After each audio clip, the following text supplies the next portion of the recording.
I've been really happy with the pond project and how it turned out.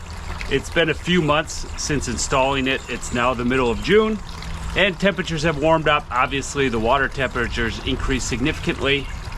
And while the Waterfall is doing a good job of creating some movement and keeping the water oxygenated for the goldfish we've added,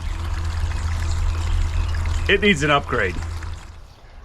I've been scooping out all the organic material that drops in. You can see flower petals, maple helicopters, things like that over the last few months. With this net I bought off Amazon, but clearly it's still not enough. The water looks like pea soup. The good news is POPOSOAP, who supplied the original pump and waterfall assembly, has a solution for this. Now the only reason I didn't go with this originally is because I just was ignorant about all things ponds, since this was my first pond, so I didn't know whether or not I would need a filter. But we can see here, this is POPOSOAP's integrated filter pump assembly.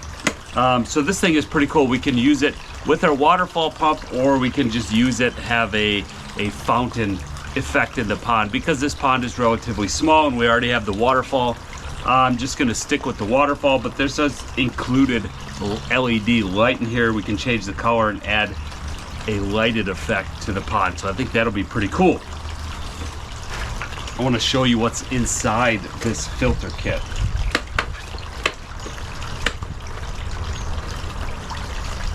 So we have a large foam filter on the top, which will get out particulates. And inside here are our fountain assemblies. We've got different patterns you can choose. We've got our pump. And what does the filtering is these bio balls. There's a large amount of surface area in these plastics for basically self-filtering. So bacteria that'll break down all the waste and that in the water, in addition to these ceramic sort of cylinders. Comes with a divert valve here too. There's the pump. A couple pieces of tubing. This is the standoff for the fountain. To help the filter out, I want to do a partial water change at the same time, or before I put the filter assembly in here. So what I'm using is my original pump that supplied water to the waterfall. I had a long piece of tubing left over from that installation, and so I'm just connecting that to my original pump, putting it outside the pond and pumping half the water out of it. Here we've got the box arranged with our bio balls, the filter bag with the cylinders. Then it's just a matter of putting our top on with the filter, with the foam filter. Make sure our cables are in the slots. Now this divert valve is if we want to do a fountain coming off the top and the waterfall. All right, we finally got our setup. This is very adjustable here. I don't think we're gonna need extra length here. I think this is gonna be about perfect for our depth. We'll see how this goes. We do have the other options of more of streams, but this is kind of a more gentle cone, so we'll start with this one. But anyway, it's very easy to switch these out if we can experiment with different ones. They're just friction fittings here. We're not dealing with high pressure, and if it leaks, it just leaks into the pod, so not a big deal. But here we're set up, and here we've got our divert valve. We can change the flow controls with these levers on the side and change how much is going to the waterfall versus the fountain. So we just have to connect with a hose clamp our fountain hose here, which we're just wrapping up. The water change, we've got most of it out. We can see our goldfish there at the bottom. I'm gonna shut this off now and set in the filter.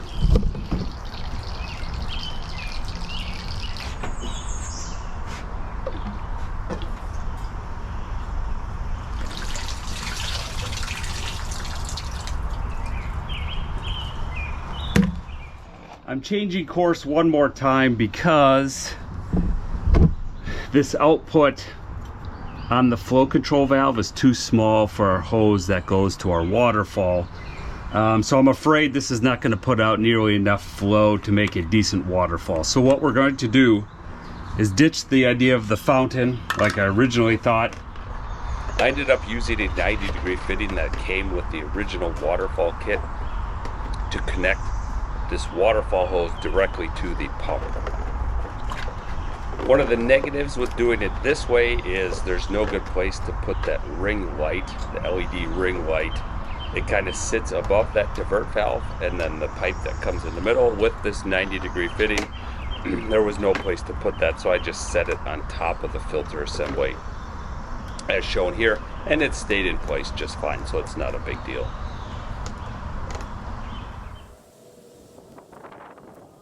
After getting the filter assembly hooked up, I spent a little time getting the electrical cord hidden within the rocks and then plugging it into my power source.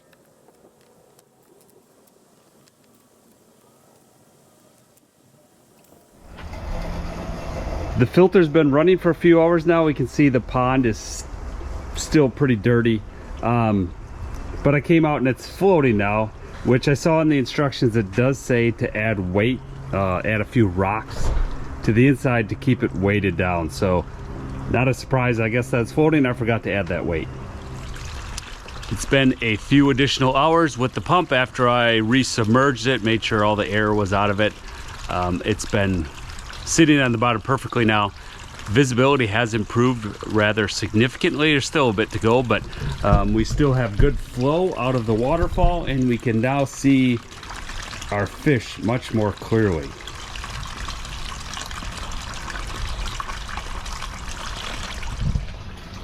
The light assembly definitely adds an artistic touch to the pond, brings significant brightness along with some color.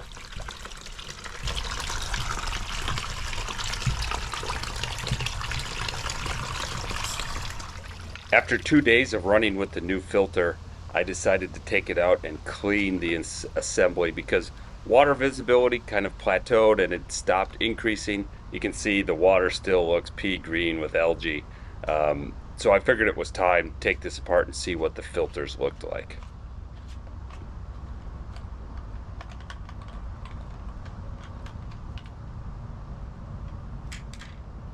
We still had flow to the waterfall, which is amazing considering the amount of algae on the foam filters and inside the filter assembly.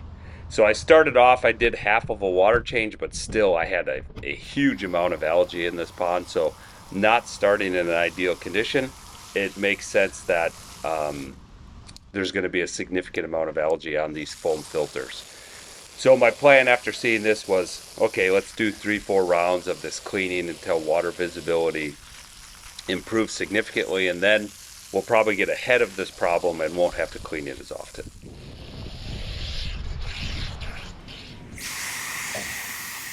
This is round 2 of cleaning after 1 additional day of running. Clearly there's still a lot of algae in the water.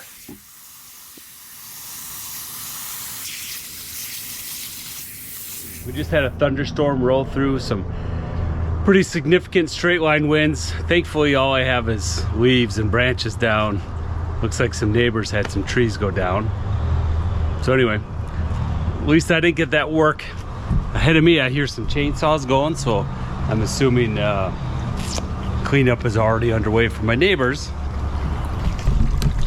I got a few leaves in the pond here, but the good news is we can start to see our goldfish that are swimming along the bottom. So the filter is definitely working. Finally got ahead of this thing. I'm gonna scoop this debris out with the net, do a filter clean one more time. Now that I've got ahead of it, done 3 filter cleans within the first week, I think it's gonna go quite some time without having to refresh that. Water quality definitely has improved.